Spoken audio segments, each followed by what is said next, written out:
What's up? Hello, everybody. Welcome back to Roll Pod, an Alabama sports podcast from Bama 247. I'm your host, Cody Goodwin.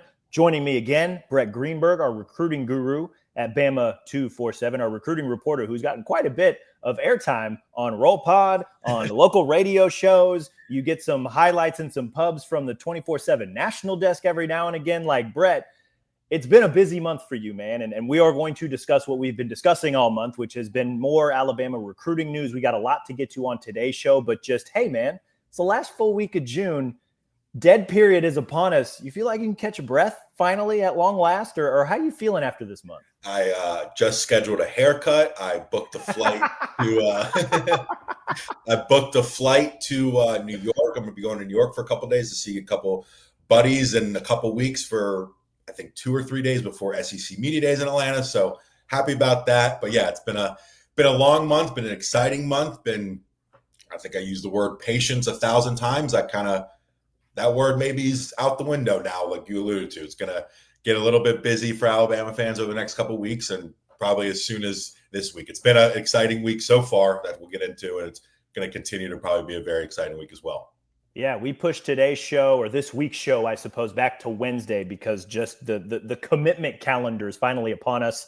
A lot of commitments that we are going to discuss. At the top of today's show, we're also going to make sure that we circle back and recap what was Alabama's final big recruiting weekend. A lot of big prospects in Tuscaloosa this past weekend. We're going to get Brett's take on the weekend, what happened, how he feels about certain prospects, maybe where they feel, what they've told him. And then we're going to end, like Brett said, with looking ahead to the commitment portion of the recruiting calendar, because there's a lot of important dates, especially through the end of this week and really also into next month as well, that Alabama fans need to keep their eyes on when it comes to these top flight recruits making their decisions. But we're going to start with the guys that have already made their decisions. Since the last time we recorded, Brett, Alabama has landed 4 commitments, 3 of them flips from other schools. We'll run through those 4 right now. Literally the day we recorded, I had to chop up the podcast because of how quickly he announced his commitment after we got done recording.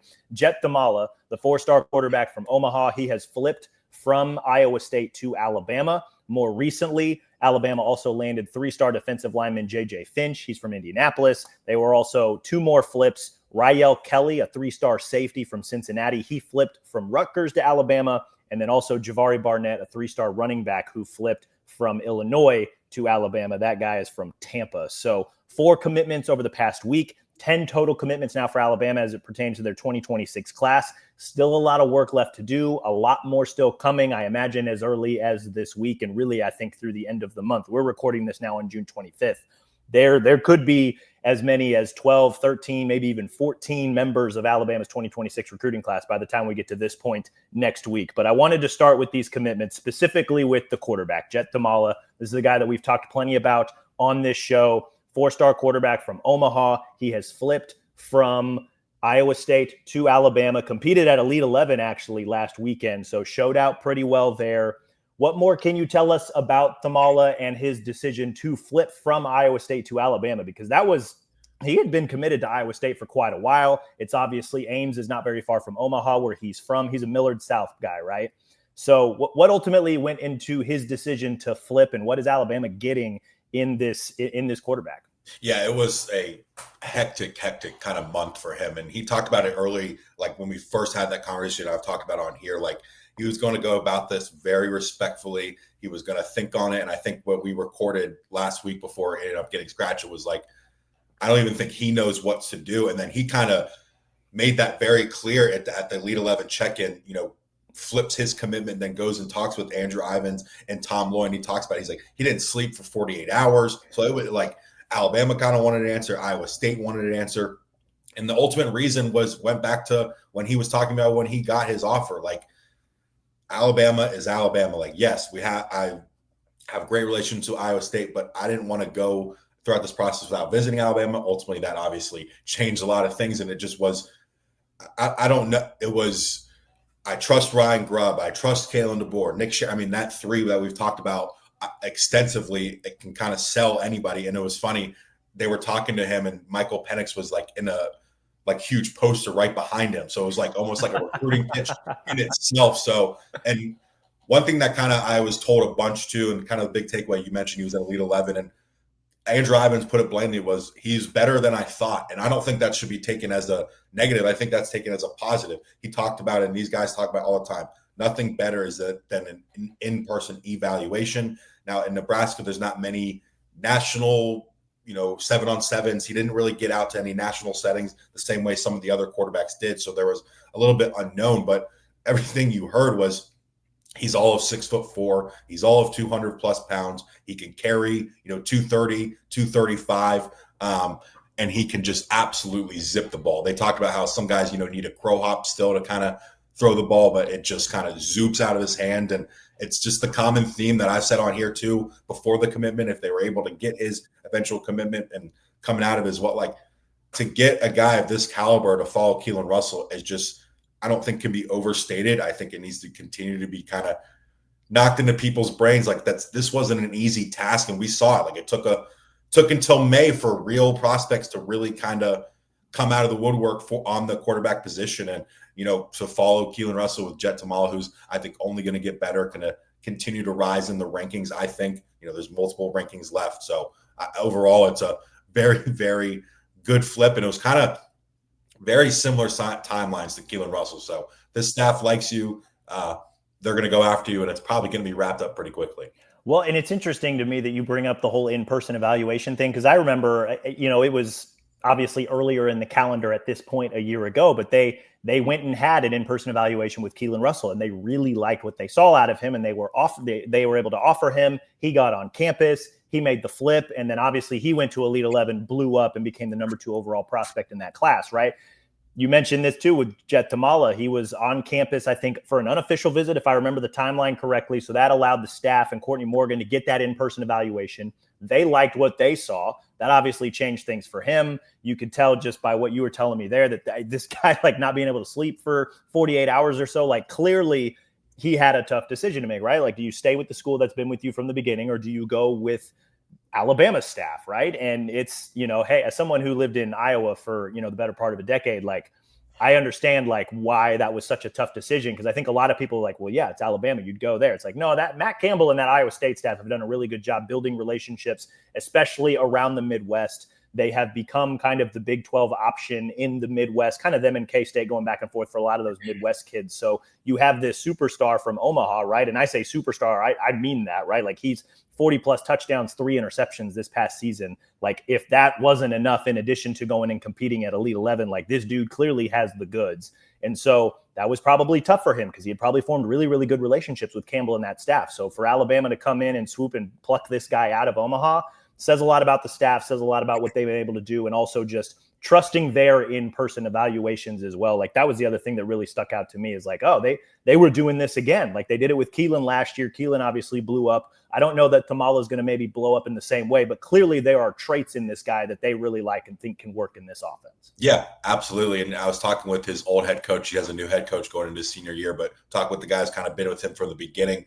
I have a full story on Bama 247, but it was funny. He's very good friends with Jet Tamala's dad. They grew up in the same town, and now fast forward multiple years, and he's the head coach at Millard South, and he gets a call from his good friend saying, hey, I've got a, rising 9th grader. And he goes, oh, here we go again. And now fast forward so many years, and this kid's going to Alabama. And he kind of joked about this kid has the mindset, and you saw it. He kind of felt when this Alabama offer came, it's, kind of Jet flipped a little bit. This is too much of an opportunity. His mindset was kind of there. It fits the Alabama mindset. So again, I think can't be overstated to get a guy of this caliber. Like you said, he is a superstar. And I seen kind of some comments around Nebraska fans are kind of scratching their heads a little bit.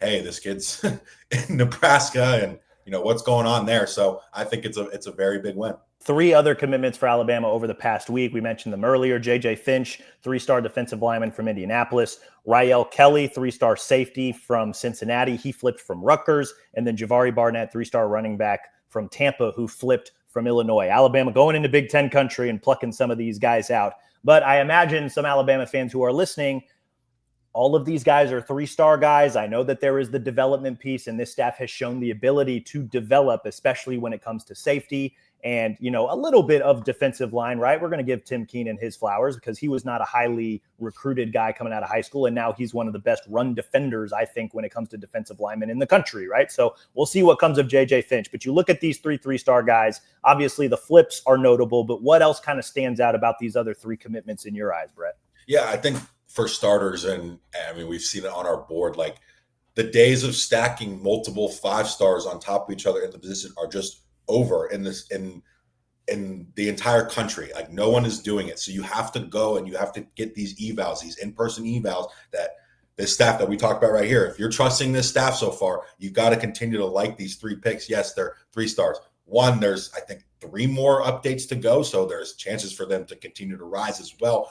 But again, like you're looking at a guy like JJ Finch, 6'3", 280 plus pounds, was down at the FBU camp this weekend when he ended up committing to Alabama over Miami, Michigan, a couple other schools. So other heavy hitters were very high on him as well. He's just got an invite to the All-American Bowl. So his kind of trajectory seems to be going up. And he's another guy that, similar to Jamarian and Kamarian, like position versatility that we continue to bring up very much on the defense, but certainly in this class as well. So I think Alabama is off to a pretty good start along the defensive line. Now, of course, like you said, they need to go and they need to get probably a top, 247, a top 100 defensive lineman, I think, to maybe make Alabama fans a little bit happier and less worried. But again, I think there's a lot to like with JJ Finch. And then you kind of circle down to Ryle Kelly, which kind of seemed to create some discourse on the board as well. Just, what are we doing? What are we, it seems like some of our boards, know a little bit more than Maurice Linguist, which how I feel about Maurice Linguist. You know how you feel about Maurice Linguist. Seems to be knowing what he's doing and seems to have a type. And again, this guy's 6'3", 180, ran like a 4.49 40, ran an incredible shuttle. So checks every box that this staff is looking for. It goes back to, all right, let's check the box. Let's get him in the secondary room. Let's figure out how he fits. So another piece on top of a Jordan Edmonds, on top of a Zion Gibson, who was on campus over the weekend and shut down his recruitment. So I think there's a lot to like Ryle Kelly. I know people look at the offer list, but again, if you trust this staff and you like their evaluation so far, I don't think there's any reason to not like that evaluation as well. And it's interesting, you talk about kind of the Midwest, and he went up to back. Ryle Kelly's from Winton Woods in Cincinnati, Ohio, who's now the 3rd player from that high school on the team. Justin Hill, the freshman linebacker, and the transfer Cam Calhoun from Utah. So kind of a pipeline establishing there. And anyone you talk to up there, like Iowa can play some football, man. And there's some hard nosed dudes, and they're no nonsense and hard workers. So I think there's a lot to like for sure.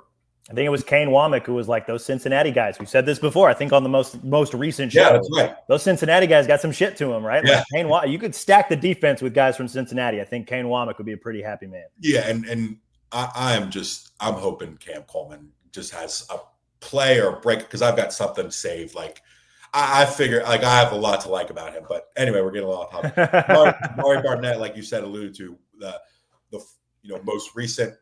Was on Monday as well with Ryle Kelly, flips from Illinois, running back, 5'11" plus 205 pounds. So you kind of talk about the AK Deer and the Justin Hill, kind of fits that mold of what Alabama's looking for in the running back room. And anyone you talk about running back specifically, in addition to Ryan Grubb, like it is a lot to be a running back in a Ryan Grubb offense. I mean, you've got to be asked a lot to do. And this staff isn't going to bring on somebody that they don't think that can do that. And so, again, it goes back to that evaluation part. And Javari Barnett, I think, is a specific case, but because he only played 3 games as a junior, was very injured, but averaged, I think, 8.8 yards a game, or yards per rush in his across 250 yards. So there's a lot to like there. They've been on him for a really long time. Robert Gillespie likes him a lot. So I think there's a lot to like. And like you said, there's 4 commitments in the last week. You get your quarterback of the class. I think Alabama's still kind of maybe going after an arm. We can get into that, but you get your quarterback. That's kind of the big question there. And then you're adding the defensive line, which a lot of the focus is, and then you're adding some guys that I think can be some developmental pieces. And again, you're not going to go get 4 or 5 stars at one position. And if you can get a Jordan Edmonds, who's the number 1 cornerback, Zion Gibson, who's the number 5 cornerback, Ryle Kelly, and then things are looking really good for the 5-star Jair Edwards, That's one heck of a secondary haul following a Chuck McDonald, Dijon Lee, and Ivan Taylor. So again, I think there's a lot to like, and there's a really strong chance these guys don't end up at 3 stars by the end of December and January as well. Yeah, I think to take a page out of your book from literally the very first recruiting show we had earlier this month, patience, patience, patience. Another thing too, I think this staff, and I'm talking Courtney Morgan as well as the assistants, and really specifically like with Mo Linguist and some of these other guys, trust the evaluation process, because I think these guys have shown with Keelan Russell. I think they've shown with other guys like Ivan Taylor, Dijon Lee, Chuck McDonald. I would argue that they probably have showed it a little bit with Jet Thamala as well as some of the other guys that we're going to get into that maybe Alabama fans need to monitor when it comes to commitment season. Trust the evaluation of this staff. They clearly like what they see. They know what they see. A lot of other fan bases will call it the Alabama bump, right? Like the player gets an Alabama offer or they commit to Alabama and all of a sudden they shoot up the rankings. It's like, well, no, Nick Saban usually liked what he saw, and maybe he beat the 24/7 evaluators to the punch when it came to finding this guy. I think guys like Courtney Morgan, Mo Linguist, Kane Womack, all of these guys, like they're finding these players as kind of, I don't want to call them diamonds in the rough a little bit, but maybe guys when they initially commit, it's like, oh, are we sure about this? Like, trust me, I think I would trust this staff at least until proven otherwise, that they know what they're looking for. They understand what type of player they want in this program, and they understand the type of player, especially Courtney Morgan, who helped build both the Michigan and the Washington rosters that played in the national championship game a couple years ago. Like, he had a hand in building both of those rosters. I think this guy knows what he's doing. And if you still don't believe me, go check his Twitter feed, because I believe every other time somebody commits and somebody whines about that commitment, he just says in-person evaluation with the trending upward emojis. Like, this guy knows what he's doing. I'm more than willing to trust him until proven otherwise. Yeah, and to kind of put a bow on that, like, it's pretty clearly evident in this class alone with Chris Booker. I mean, we've talked about it. We've joked about this off camera and on here multiple times too. It's, who's this Atlanta 3-star committed in Alabama with USF and UAB and a couple other schools, and now, if you look on the board, it's Alabama's not holding on to this kid. He's going to Georgia. He's an in-state. He's great. He's a 4-star. It's like, that's the prime example of it. And again, Chris Booker too, I don't think he's done rising. He's like a fringe 4-star right now, not exactly the top 247, but anyone you talk to, I think this guy's going to have a monster senior season. And he was back on campus over the weekend, had another good time. So he goes back to the evaluations, man. Before we move on to this most recent recruiting visit weekend, Brett, I just wanted to kind of get your quick thoughts. 10 total commitments in the 2026 class. Still a lot of work yet to be done. They have climbed out of, outside the top 50 to number 33 overall. I'm not sure that people should worry about the overall team ranking just yet. However, looking at the class as a whole, 10 total commits, got a trio of top 100 guys. I guess Sam Utu is just outside the top 100, but couple of top 100 guys, a 5-star guy in Jordan Edmonds, Zion Gibson's obviously very talented. We talked about Utu. You talked about Jamarian Matthews, Jet Thamala. 6 of the 10 guys are defensive players, or at least projected to be defensive players. Just when you look at this class as it stands right now, before what could be a flush of commitments coming at the end of this month, what do you like about it? What stands out? What's kind of your large takeaway from the first 10 commitments of this class? Yeah, I think it's tough. I think it's kind of repeat of what we kind of got into there, but it's like establishing, okay, here's a guy we want. We don't care what the rankings look like. We want him, and we got him in the boat. Jamarian Matthews, I think, is similar to that. Kamarian Johnson, who's shut down. He's an in-state kid, maybe not as highly ranked as others, but Alabama really, really likes him. They shut him down. They got things, settled. JJ Finch, again, we went into in depth with him. Sam Utu, position versatility. Some people think he can play tackle. Some people mention guard, center. So that kind of fits the mold of what this class is. And then, I mean, I can't help but just go back to the secondary. Just again, what the current room looks like, and coming off the 2025 haul. And I've said it on the site. I said on radio too. Like, in my opinion, and people might kill me for this, like Jordan Edmonds, Zion Gibson is a good enough haul in itself. Like, anything beyond that in the secondary, I think is a cherry on top. Like you said, like if you do think about it, like you kind of adding a safety in Zay Mincy because of his transit. Like if you really want to kind of count it as that, then you have an Ivan Taylor, you got Keon Tabb. So like safety isn't a huge need, but like obviously Alabama's in a good spot. So I mean, overall,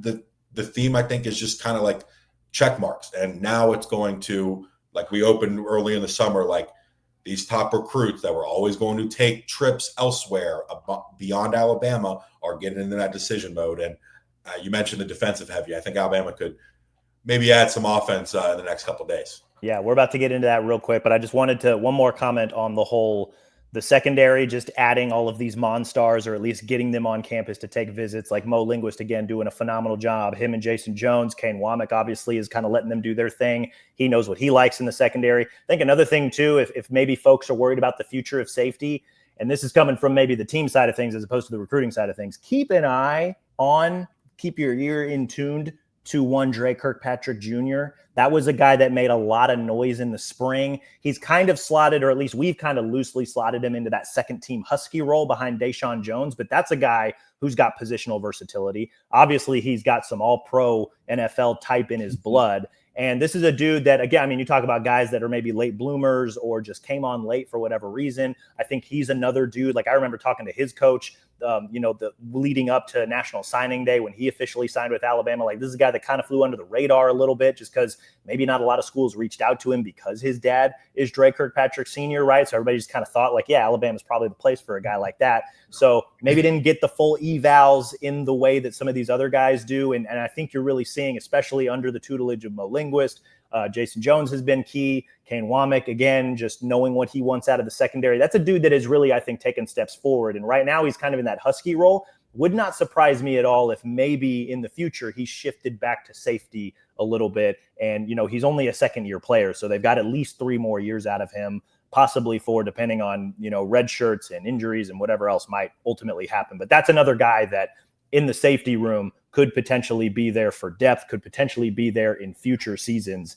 This was a pretty big weekend for a lot of reasons. And I think I wanted to start with what you alluded to as the big 3 guys that were on campus this past weekend. That is 5-star receiver Cedarian Morgan, 4-star edge Anthony Jones, and 4-star running back Xavier Crowell. I believe all 3 of those guys are in-state guys. And those are 3 guys that Alabama has had circled as big once for this 2026 class. What can you tell us about those 3 guys, what their visits to campus were like, just what were the large takeaways from their weekends in Tuscaloosa? Well, it's funny, I was talking with my roommate and like recruiting departments around the country. It's like, hey, we have one final official visit weekend. Like, what can we do to maybe stand out? And A&M, I think, had like baby goats one weekend, and Nebraska had that giant bull that Matt Rule was riding on like over the weekend, and that created buzz. And it's like the Alabama recruiting department was like, we'll just call the greatest college football coach of all time to come spend the weekend at campus. It's just like that's a cheat code, right? Like, that's got to be a cheat code.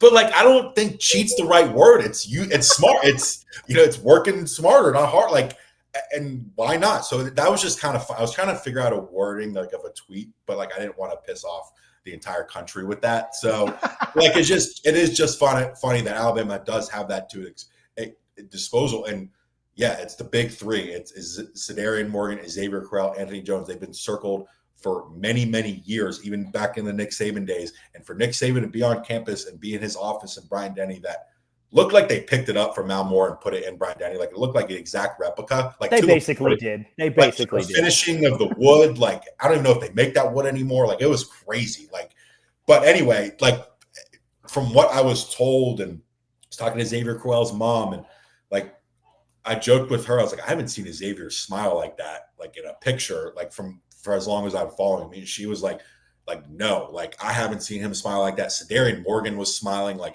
that. I've never seen him smile. His mom said, we met the GOAT, like on Facebook. Anthony Jones' dad was in a rushing position to Nick Saban, like on Instagram. Like, that was a very, very, very cool experience for them. And I think one thing I was told, and one thing I was hearing too as well, is like people like, oh, Nick Saban does all the recruiting. Kalen DeBoer doesn't do anything. Like, I was told like it was just kind of talking about his Alabama experience. Like, yes, there's a little bit of recruiting involved, but it was more like on a personal level. And like these kids who, yeah, they've met Nick Saban before, but like they were shell shocked. Like, this is the guy that I thought I was always going to be playing for at Alabama. And, he no longer there, but now he's back and he's still around campus. And those 3, you couldn't ask for a better experience, from kicking off meetings with Nick Saban to being with coaching staffs that they've continued to say they're very, very comfortable with.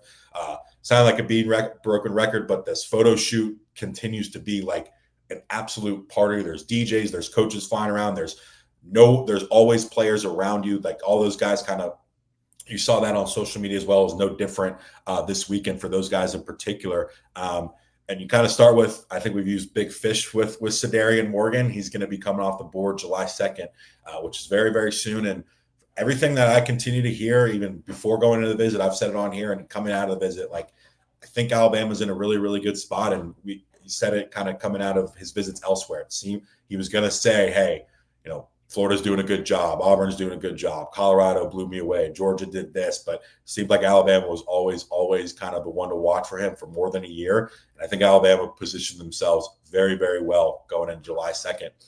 And then Anthony Jones came in and I think had a very good time, still working to get in touch with him and kind of people closer to him. But from what I was told on the Alabama side, it was, he didn't really go in there with questions. These guys have been to campus so many times, and Anthony Jones is certainly that an example of that. And he's got a very good relationship with Kane Womack from the South Alabama days, being that he's down in Mobile. He described his relationship with Christian Robinson as one of the best he has in the recruitment heading into the trip. And they kind of knocked out of the park, which again is to be expected with these people, with these kids coming on official visits. Alabama and all these other schools are going to knock out of the park. There's only going to be good things to say. But that's one I'm continuing to follow pretty closely. He doesn't have a commitment date out. Some people speculated it could go all the way into the fall. Some people think a decision could be made sooner than later. I will say, and this is kind of a sneak peek, I did include him in my mock class on the defensive side of the ball, just between, I don't know, just the more I think about it, going back to my conversation with him kind of in person, seeing how he was reacting, just talking about each school about a month ago in St. Paul's, I just kind of continue to think Alabama is in a very, very good spot with him. We're going to continue to follow him as well. And then Xavier Crowell, we've been talking about Xavier Crowell for years and years and years. And again, was out on campus over the weekend for his final trip. Got to see Auburn, got to see Texas, got to see Georgia before that. Actually submitted a crystal ball prediction in favor of Alabama on Sunday night, just kind of based off everything I was hearing. Was kind of holding off till that final trip. Really could have put it in, I think, months and months ago. But I feel like Alabama's in a good spot now. I will say, and we're recording on Wednesday. He's going to be committing on Thursday afternoon. In these final hours and these final days, and you're dealing with Texas, there's some money being thrown out, and I've said it on the board too, like before, like that's going to be expected. I mean, I'm getting texts, here in Texas is offering this, and and it's making him think, and it's kind of a no duh. Like, of course, like that's going to be happening. That's how some schools would go about it, and not in a bad thing, but I continue to kind of. I really don't see a world where Xavier Crowell does not end up committing to Alabama on June 26th on Thursday, and I. Don't clip me on that, but maybe I will. Maybe I will clip it if all goes right. But it just kind of seems between the relationship with Robert Gillespie, the in-state, the always liking Alabama. I talked to his mom on Sunday. I was like, 2 years or a year and a half ago when Kalen DeBoer was named head coach, like, did you think Alabama, would be as relevant? Because again, it was Nick Saban and the Nick Saban effect from these in-state kids, and she kind of was like, yeah, like he watched Alabama his whole life. We grew up rooting for Alabama. Like Alabama was always going to be in it. And again, Robert Gillespie is a huge, huge deal for that. And I have my crystal ball in. I like Alabama to add a Xavier Crowell on Thursday. Yeah, a lot of other visitors that we'll get into in just a moment that were on campus this past weekend. But I wanted to circle back about these three. You feel pretty good about Alabama potentially landing all three of them, but you really feel good about where Alabama's at when it comes to Xavier Crowell and Cedarian Morgan. I wanted to ask you again about Cedarian Morgan. This is a five-star guy, highly sought-after receiver, right? 6'4", 200-plus pounds. He's got the frame. He's got the speed. It seems like he's just always been one of those dudes in this class. And I know Alabama's always kind of been at the front of the line because he's just literally right down the road. You've noted in your consistent notebooks coming out of these weekends that Cedarian Morgan's the type of guy that you're probably going to continue to monitor and cover and talk with even after he officially commits, which is July 2nd. That's next week, right?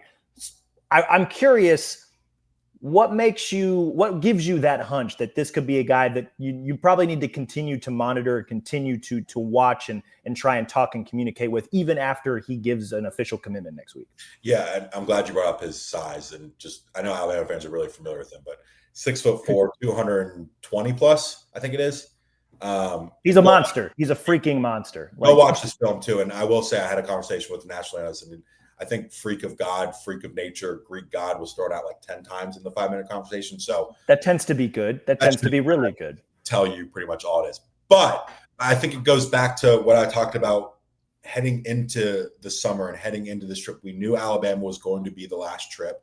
We knew there was going to be very, very high remarks coming out of the Florida trip, the Georgia trip, and Auburn trip, and Colorado trip. So I kind of sticking with that theme. You asked kind of what's my hunch there. It's kind of just that gut feel that, I don't know. I'm not one of those, wide receivers are divas, but like there's been instances, things like there's dominoes to fall. But I think Alabama, should they end up getting his commitment, I think is probably going to be in a good spot. But like many others, they're going to continue to take game day visits. So we talked about off camera, like go enjoy yourselves and things like that. But and most people you talk to, specifically in state, that have always believed this was going to be an in-state battle for many years, I've said that as well, seem to be confident, regardless of what happens next week, they're still going to have a chance down the road. I think Snare Morgan's going to kind of continue to entertain things as well. But I don't know. I mean, this staff's done a pretty good job of, once you get a commitment, and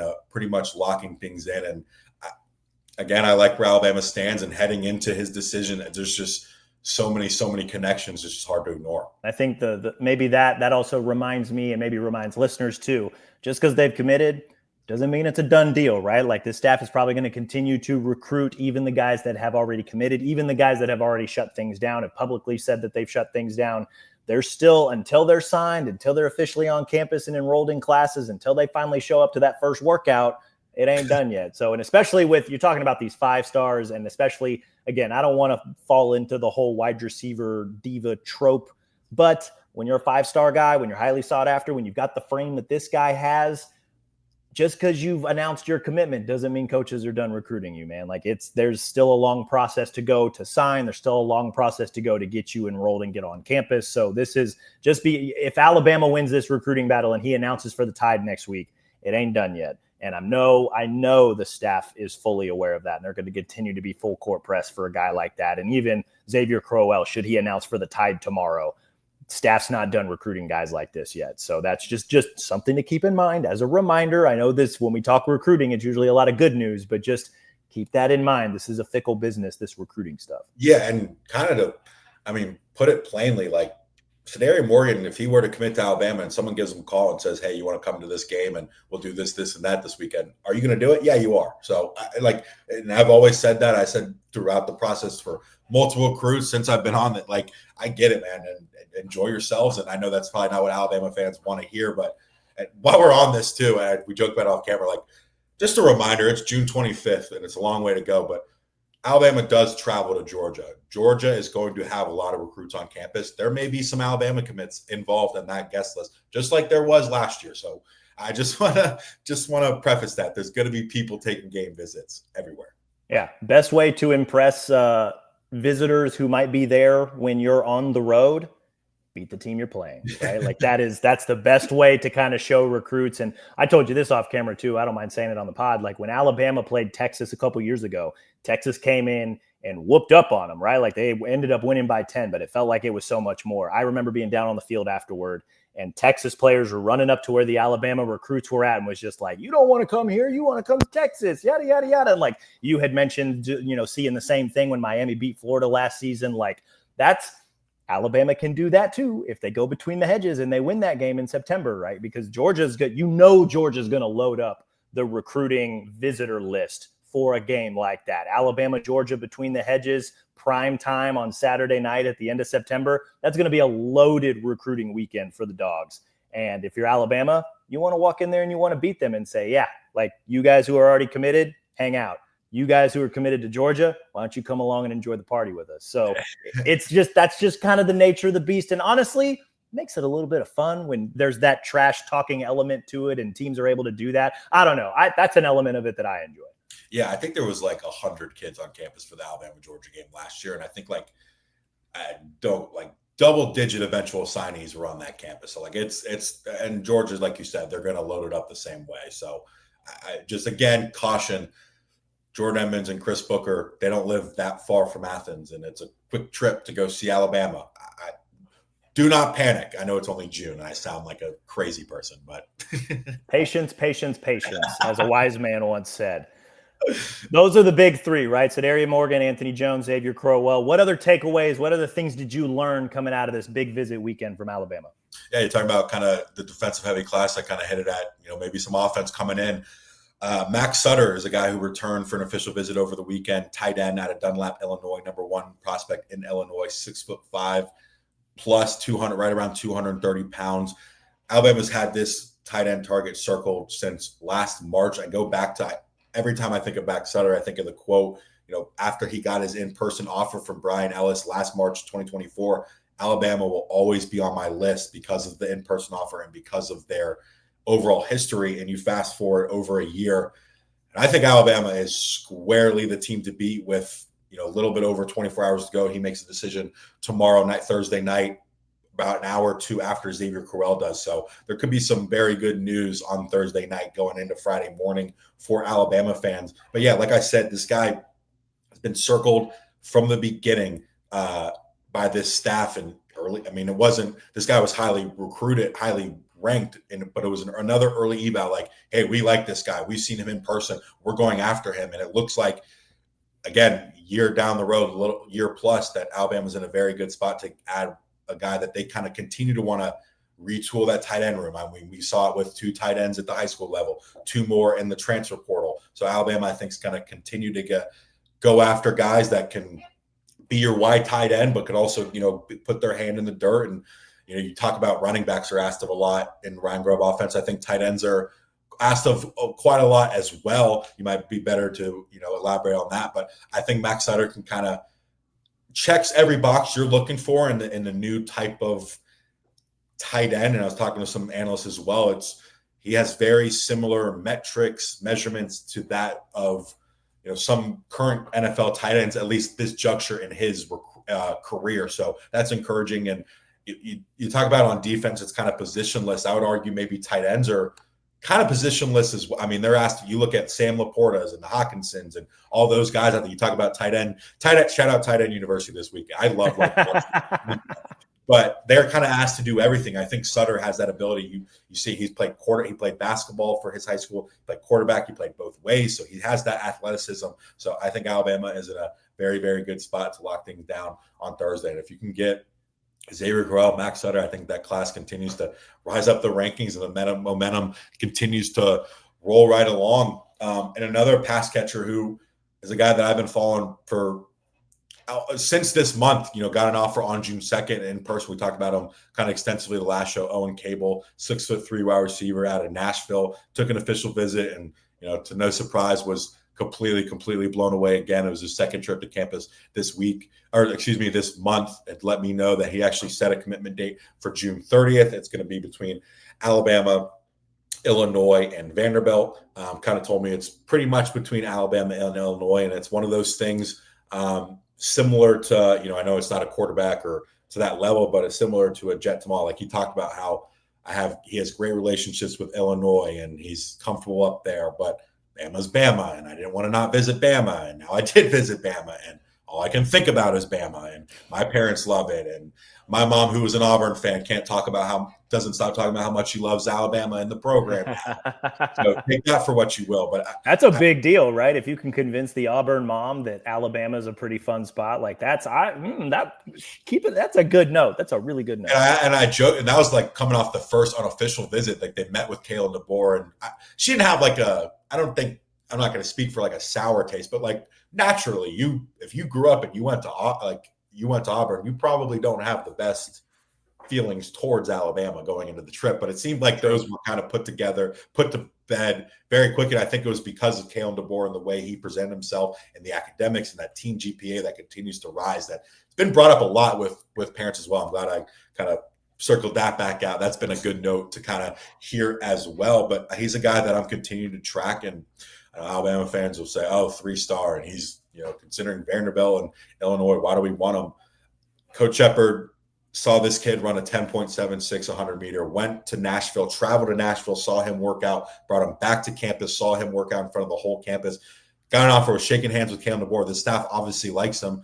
So if you like this staff, you should like him as well. So I think Alabama is in a good spot for him. And you kind of talk about, we've talked about it on here, Sadari Morgan's your big fish, but who's going to be maybe your wide receiver 1 and your wide receiver 3 in this class, or excuse me, wide receiver 2 and wide receiver 3 in this class? I think Owen Cable is a really, really good option and potential addition to this class by the end of the month. And then finally, to put a bow on the weekend, is Zay Hall, the local linebacker out of Hillcrest, added an offer this month as well. Obviously, he's grown up a huge Alabama fan, has been to campus for Nick Saban summer camps, for Kalen DeBoer camps, for game day visits, for A-Day, for everything in between. It's a short drive, obviously, over from Hillcrest, which is in Tuscaloosa. Confirm with me, he's down between Alabama and Virginia Tech. Inside linebacker, 6'3", 225 pounds. I included him in my mock defensive class that's on the Bama 247 site. I don't know, it's just one of those things. It's the way you hear him kind of talk about the program, and I don't know, these kids have grown up rooting for Alabama their whole lives, and they can drive 10 minutes and be at their locker for the team. It kind of just seems like too hard to ignore. So I like Alabama for Zay Hall as well. And again, like you said, 10 commitments. I think Alabama is in a chance to have an opportunity to get that maybe into the teens by next time we're on, or by the end of the month. Yeah. A couple of thoughts that came out of your notebook dump there, we'll call it. First off, again, with the in-person evaluations, right? Like it was that way with Owen Cable. It was that way with a lot of these guys that were on campus, right? Zay Hall, not very far down the road. Max Sutter, a guy who's going to be announcing commitment later this week. Samson Gash is another receiver that you had mentioned in your notebook as a guy that, the staff got to see him. They liked what they saw. So now he's another name to watch as they continue to kind of fill in some of these wide receiver holes through the class, right? It's clear that this has become maybe a position of note in this class. They're trying to add some more bodies to the room, bodies that they feel like can develop and are continuing maybe an upward trajectory like you've noted. So again, trust the in-person evaluations until proven otherwise. This staff seems to know exactly what they're looking for, and they know where to find it. So that was the first thought. The second thought, and this kind of leads into the last portion of today's show, is that it is about to be commitment season. And there's a lot of dates on the calendar. You noted this in your notebook coming out of the weekend, that really over the next 2 weeks and really throughout the month of July. I know that we're still in June. We got a few days left in June, and then we have the entire month of July. A lot of these guys that have been to Alabama, that Alabama has been recruiting hard for many, many months, for some of these guys a couple of years now, are about to make their decision. Let's maybe limit this right now to the end of June, right? Over the next 5 days, there are a lot of commitment dates on the calendar. There are a lot of names that Alabama fans both know, and maybe they need to know and maybe need to be paying attention to over the next 5 days when it comes to commitment season. There's a lot of guys that have their commitment dates set. You're basically going to be tracking at least one, sometimes multiple players every single day for the next 5 days, Brett. Why don't we just go down the list? We're recording this on Wednesday, June 25th. June 26th, both Xavier Crowell and Matt Sutter are going to announce their commitments. Alabama's been in on both of them. You feel pretty good about where they stand. June 27th, Malachi Lee, offensive lineman. He is going to announce his commitment, so that's Friday. Saturday, Deacon Schmidt, another offensive lineman. He's going to announce his commitment. And then a really big one on Sunday, Xavier Griffin, the five-star linebacker that we've talked plenty about, is set to announce his commitment. I know that we had already mentioned that you feel pretty good about Crowell and Max Sutter. How do you feel about some of these other guys that are getting set to announce their commitments through the end of the month? Yeah, I think you kind of take a step back, and it's like, what are the kind of bigger storylines of this class? And not remaining needs, because again, there's only 10 commitments, but like from what I know and what I'm hearing, it's like, okay, Alabama's got 2 linemen in the class, and they're searching for another tackle. You look at the current room, and tackle's a clear need. And Malachi Lee, Deacon Schmidt, obviously 2 guys that could provide that. But the more I'm kind of hearing, I dropped some notes recently on the board and notes in our weekend recap as well. I think that Michigan official visit this weekend kind of maybe solidified things there, and I think we saw a little bit on our board too. Like, there were a couple Alabama fans were upset about us getting Alabama losing to Michigan, and I I don't know about all that. I don't know. I think kind of, and I've said it last couple days. Malachi Lee, Deacon Schmidt, I think kind of maybe leaning a little bit towards elsewhere, which wouldn't really be a huge shock just on based off what I've been told, what I've been hearing. But yeah, I mean, Sunday is really the day, I think, for kind of a lot of programs watching. I mean, Xavier Griffin's number one linebacker in the country, Florida State, Ohio State, Texas, Alabama, continuing to work the phones kind of nonstop as I have kind of since even before his commitment to USC last March, his decommitment, kind of following this wall to wall. And the connections that this Xavier Griffin has to this program, the Alabama native, the uncles and aunts that live in Tuscaloosa, the positional fit, the way Christian Robinson has been relentless with him, even when he was committed to USC, the conversations with his mother, whose Twitter name is @BamaMade87, who's had to change all of her social medias when her son became a national recruit from like pictures of Nick Saban holding up a trophy as a profile picture. So like, they haven't been shy. They are very openly Alabama fans. I think Alabama, again, had done everything they can up until this point. Heading into Sunday, again, you're dealing with a Texas, a Florida State, Ohio State. I've mentioned Texas kind of the one to watch for many months once he kind of cut down his list. I still continue to feel like Texas is the biggest threat there. But yeah, I'm going to be continuing to work the phones with him for his recruitment commitment going into Sunday. But right now I kind of continue to lean Alabama, and I guess I'm giving away the whole defensive mock class, but he's included in that as well. We'll make sure to include the defensive mock class as well as the offensive mock class in the show notes for those of you that want even more than what Brett has shared. This has been a massive notebook dump from both the weekend, the flurry of commitments, and really the upcoming commitments through the rest of this week. Again, Alabama's in on a lot of dudes that are going to be announcing through the end of this week, into this weekend. And if you want even more than that, there's a lot of guys that Alabama has been recruiting very, very hard, including five-star receiver Sedarian Morgan, who are set to announce in July. I believe Morgan's one of a couple of guys that Brett is going to be monitoring that's going to announce July 2nd. A lot of other guys scattered throughout the month. We'll be sure to circle back and discuss those as they start to pop up, right? We're at the end of June here. July means commitment season. July means we're also getting ready for SEC Media Days. There's a lot of things coming up on the calendar that we're going to have to keep track of and juggle, but that's why you buy a subscription to Bama 247. In addition to all of Brett's great recruiting intel, because like we tell you every week, everything that Brett writes is behind the paywall. So if you want more of what he just gave you here today on today's show and what he's been offering all month long, you got to buy a sub to Bama 247 and 24/7 Sports. Brett's as good as it gets in this business, and you guys should absolutely get a sub if you want more of that. Brett, man, it has been a crazy busy month. I know we're not done yet, right? We've got commitment season coming up. We're going to probably circle back even in the fall with a lot more of these official visitors and more guys that you're tracking that Alabama is continuing to recruit. But hey, I hope you can take a deep breath now. I hope that you can, once you maybe get through this flurry of potential commitments coming up through this week, you can take a deep breath, maybe get some relaxation, some R&R in before really the commitment season picks up in July. But man, it's been busy and you've been on top of it all. And we really appreciate you coming on Roll Pod really every single week to just break down what Alabama's been doing, what you're hearing, what you've learned. And this has been good, man. This isn't the last time we're going to have you on the show, but I really do appreciate you making some time this month because I know it's been really busy for you. Yeah, absolutely. And I will end the show with the Braves are 5-0 against the Mets to start this year. Hey, look at that. Are you going to get to see them when you're in New York, or are they not playing the Mets? No, I don't think they will. I think the Cubs are going to be there. But hopefully I don't just jinx it. So if they lose tonight, then it's the Roll Pod jinx. So I'll know. I hope not for your sake. It looks like they're going to be at home quite a bit through the early part of July. So if you're able to take a few days off and make it out there to go watch the Braves live, you have more than earned it, my friend. Oh yeah, so, I got my dad and my brother, who's a new dad, Father's Day tickets is a Sunday at 11:35 a.m. first pitch, which they would much rather enjoy than anywhere else. So I'm good with that. I'm excited.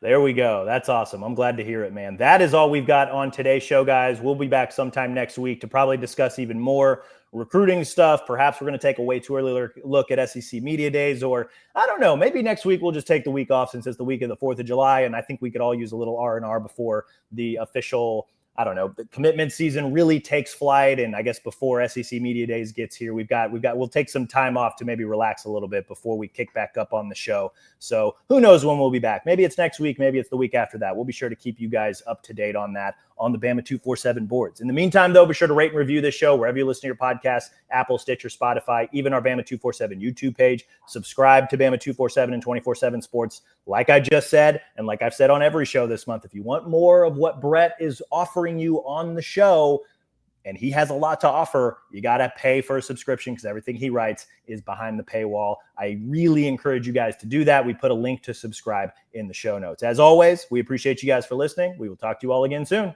See you guys.